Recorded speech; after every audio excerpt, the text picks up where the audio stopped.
Hello, everyone. Welcome. Good morning. Great morning. Welcome to Coffee with the Klines. Cheers. We got our Burn Media Co. Bernie. He's our mascot, rocking on the mugs today. Bernie. We're excited to be here hanging out with you guys. We have 5 productivity fundamentals that we want to talk about today. What did I say? We have 6 fundamentals. 6 of them. There's 6 fundamentals. Productivity. What? I was going to say this is the running and jumping and shooting and passing and dribbling of basketball. This is the fundamentals. Okay? Always a sports analogy. This is the fundamentals. All right, so productivity. Some of you are probably constantly chasing, how do I get more done in a given day, week, month, year, if you're ambitious and you have big goals. And so we'll talk to you. Time does go fast. I can't believe it's almost the end of January. Mm-hmm. 1 month into the new year. How's everybody doing? How's your goals rocking? Let me see how you're tracking here. Hope you guys are doing great. 24th of January. Yes. All right. So 24 days in. Here's some productivity fundamentals. So we've got 6 of them. We're going to touch on each a little bit and how we recommend you apply this to your life. So number 1 is simplify. Okay, simplify. Complexity is the enemy. So what does that mean, Devin? That means when you make things too complex, you can't translate it. You can't relay what you're trying to relay to people if it's complex, because we're simple people. We need things simplified down.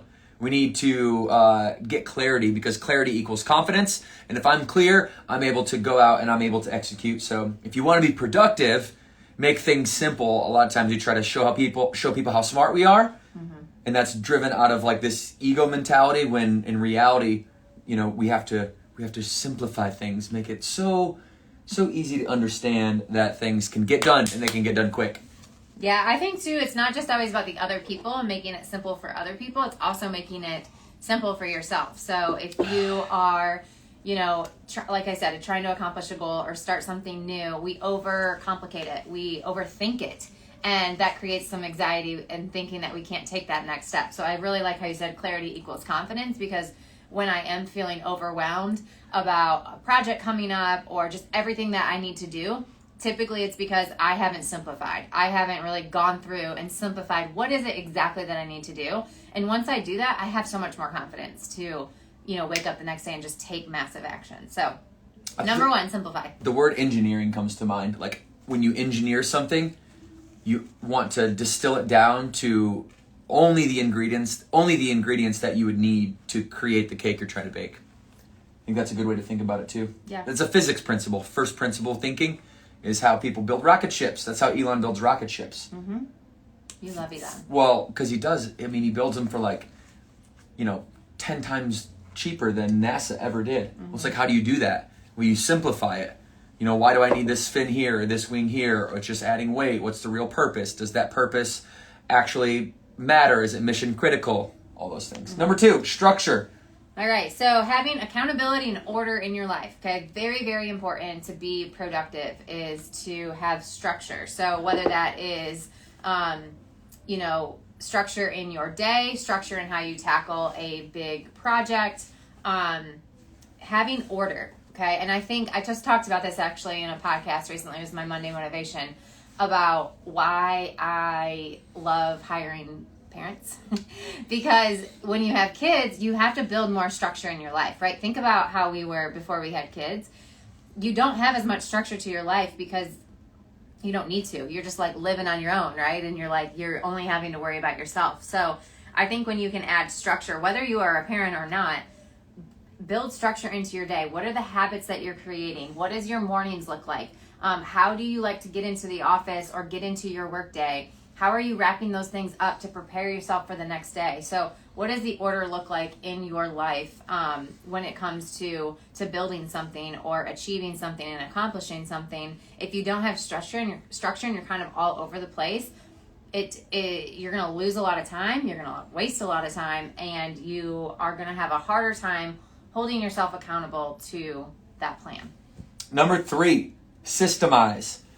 This is so important because you do not have productivity if you don't have a strategy. And a strategy is basically a set of different core processes that you've systemized that are predictable, that can work over and over again without you having to readdress that one issue. So if you see repeated problems, whether it be in your life, your finances, your career, your parenting style, whatever, you see repeated problems, right? You got to create a manual. You have to create a manual. You have to write down these core processes. Morgan and I follow the principle that it's, when it comes to systemize, especially in our business, that we write down the core processes and that those are followed by everybody.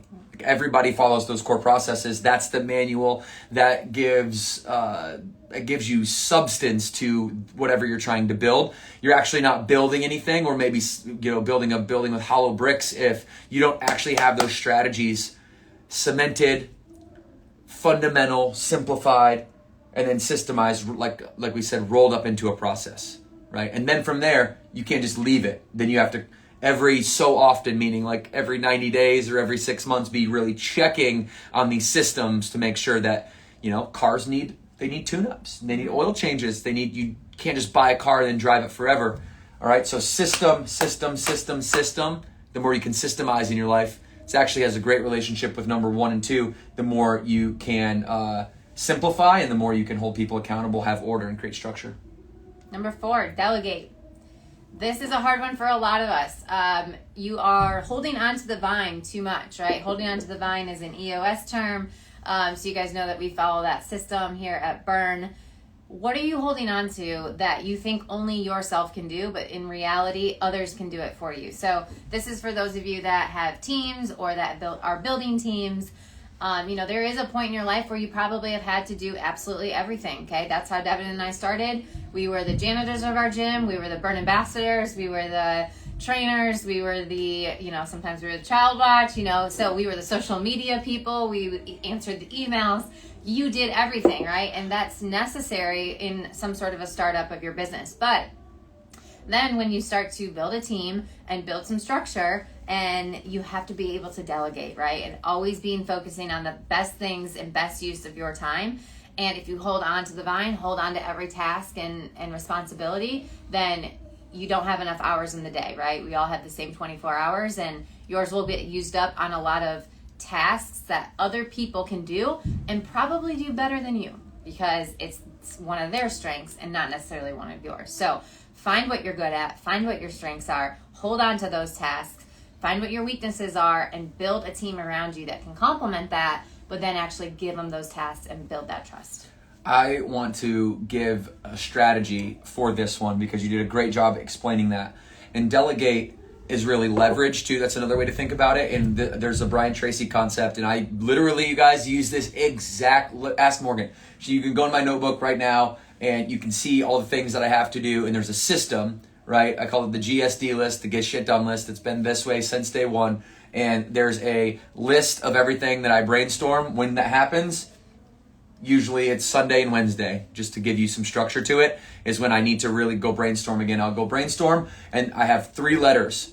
And this is how I'm prioritizing the productivity, right? This is how I'm deciding how to delegate, deciding how to leverage. It's 3 letters. It's A, that means, Morgan said it, the highest and best use of my time, things only I can do. B, things that are important but other people can do. And C, the crap bucket, the things that you should write down a C next to and just not do at all, because what we should stop doing is just as important as what we should start doing. And so I'll go through and you'll see, 3 or 4 A's, you'll see the majority of those 20 things be a B, and then you'll see 2 or 3 of those things be a C at this point as well. And so I then only go attack the things that are A's, and then one of my A's is to take all the B's and then delegate those B's outward. So, and leverage, what leverage really means, just to finish this point, is leverage is not just delegation, being like, okay, hey, see you later, right? Like, have fun doing this, let me know, right? It's like, hey, we're going to do this together. I need you to lead on this. I'm here for you if you need help, but I need your help. I need your leverage. I need you to tell me what I'm missing. I need you to go out and figure this problem out and call me if you get stuck, right? That's just a little like subtle difference between delegation, which is kind of about like go out and do it, but like delegated leverage is doing it with people as well. So that little system helps you. And yeah, like I said, I have so many stories of things that we spent time on that we thought was the highest and best use of our time, but it was really C bucket stuff because we wanted to please other people. Yeah. We wanted to take the meeting. We wanted to, make sure people, that were prospective vendors, that we had a good reputation, etc. So just protect your time. Yeah. Okay. All right, number 5, predict. So knowing your road ahead. I think the visionary here should speak on predicting because your mind is always kind of for the future, right? I stay in the here and now, and that's a good tag team that we have. But why is it important for just human beings to predict?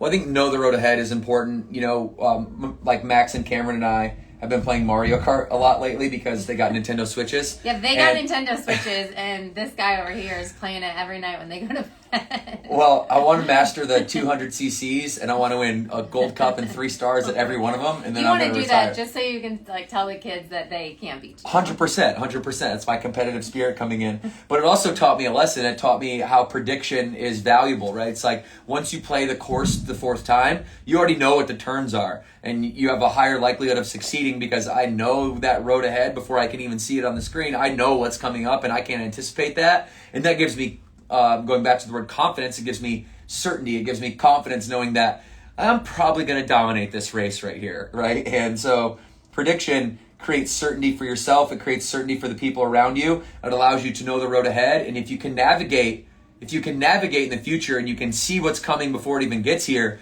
well, then you can have practice reps and rehearsal reps and of what you're going to do and how you're going to get there. So in a business context, those for me are called roadmaps. And I'm really in the state now. If you look at my whiteboard over here, it's funny. It says Burn Nutrition Roadmap. I'm brainstorming one right now for our Burn Nutrition products that you guys all know and love and what the future of that's going to be. So we have to know where we're going to be able to understand where we are and then what the gaps are from where we are to where we want to be. And then the most important thing is who we individuals have to become in order to do the things necessary to fill those gaps to get to the next peak. That's the power of prediction. Yep, well said. Tony Robbins said, anticipation is power. And let's be honest, not everything that we predict always comes to fruition or goes the way that you think. So I think there's also that element of knowing. I think it's like never that way. Well, yeah, but the more you can predict and get ahead of it and try to solve for some of those solutions, you know, the more prepared you will be when things come your way. It's directional. Yeah. Right? It's like you could go in any one direction. If you're like at a center point and there's, you know, infinite directions that you could go in a 365 degree radius, well then, you know, you want to start on the right direction, right? It's not that you're going to execute to perfection, but you do want to have that directional conversation, and then all these other productivity fundamentals are going to allow you to like build that team that's going to see that future clarity. They're going to simplify, structure, systemize, and delegate, and they're going to help you get there. It's like knowing the Mario Kart course, but then not knowing when the turtle's going to get thrown at you. Exactly. Is that a good analogy? Yeah, because sometimes you're like about to win that 3rd star in the gold cup, and then Bowser will hit you with a blue shell, and right at the finish line, you'll just get knocked out, and you'll get 6th place. And it's like sometimes you're not going to win every star, every gold cup. Yeah. You know. All right, last one, number 6, inspire. Oh, okay. How are you more productive by inspiring people? Well, you know, you look at the first 5 from a productivity standpoint, and those are things that a manager would do, right? Those are things that somebody who has a team who would be trying to, whether you're like, I also think about this. I don't want to just give you guys business context. Like it's fitness, it's family, it's business. That's what we do in this podcast. That's what we do in our lives, right? So that's obviously what we're going to talk about. This also is just such a fundamental concept for your family as well. Yeah. Like being inspiring to your family gives you the opportunity to have leadership and authority because you have genuine care. Yeah. You have genuine care, whether it's for talent in your business or just appreciation for individuality in your family. You know, this recognition of talent is kind of a key theme in inspiring, knowing people's vision, listening, right? Like listening, like global listening, not just listening to words or listening to somebody so that you can be manufacturing what you want to say in your head to respond to them, but globally listening to them, you know, is one of the like low key elements to inspiring people. They just want to be heard. People just want to be heard. You know what Cam does? Like, and Morgan knows this as well as I do because she does it with them as well. I'm sure all of you parents do this, but at bedtime to me is when Cameron like really wants to have a conversation about her entire day. And She just wants me to listen. You know, she doesn't want me to try to teach her lessons in the moment, or try to take that moment from her. She just wants me to listen. And because of that, she loves when Daddy puts her to bed, for example, right? That's our little bonding time. That's my way to inspire her, is to listen and to build her up, etc. And the same thing goes for your talent and your organization. Yeah. And I think, like, just to round that out from productivity, it's, you know, when you have genuine care and you're inspiring somebody, you're going to get the best out of them, right? You're going to maximize their talent, whether that's your children in the household and, you know, their contribution, or it's an employee that you manage or don't manage. Maybe it's just someone you work with, right? If you're inspiring people, you're going to want to pull the most out of them, okay? That is something that, you know, is foundational to our business, and that's how we started as trainers, is you go and you inspire your members, but you are there for them to pull what they did not think was possible, right? They didn't think they could pick up the 20 pounds, but we inspired them, right? We challenged them. We maximized their efforts in the gym. And so you can do that in and outside of fitness, outside of business, outside of your family. It's just being inspiring as a human being is going to make those around you want to rise up. And when you do that, you maximize your productivity. And it's body language, guys. It's not your words. Words don't inspire. Your actions are going to inspire. And when those two things line up, that's authenticity. And you know that it's probably the seventh one. No, actually, that's a core value. That's okay. Definitely not. That's definitely not productivity hack. Erase that. All right. So there's our 6, guys. Okay, that was fun. Okay, thank you guys for hanging out and being here. We have 1 or 2 more minutes, so let's see if there's any questions. Morgan, do you have any questions? Oh, I have one. Let's see. Okay, here we go. How did you inspire each other when Burn was first started? Why don't you just go 1 minute on that before we have to wrap up here? How do we inspire each other when Burn first started? You inspired me because of your hard work at Kellogg's, and you were just a beast, and you're like one of the youngest people to get offered that sales analyst role that moved us up here. And so like you were balling already, and I'm serious. And I was like, and I'm naturally competitive, and I'm naturally competitive the most with the people that I love the most. And you inspired me because you're just a hard worker. I am a hard worker. Just a hard worker, That's period. Something no one can take away from me. Period. I may not get it right all the time, but I'm working my ass off for it. So, we could stop there. You don't have to compliment me. You don't have to compliment me. I want to just compliment you and give you that, and just leave with that, and go. You can go 2 claps on 2. We'll get these guys out of here and have a good day. All right, guys. Thanks for listening to Coffee with the Klines. We'll talk to you next Wednesday. 2 claps on 2. 1, 2.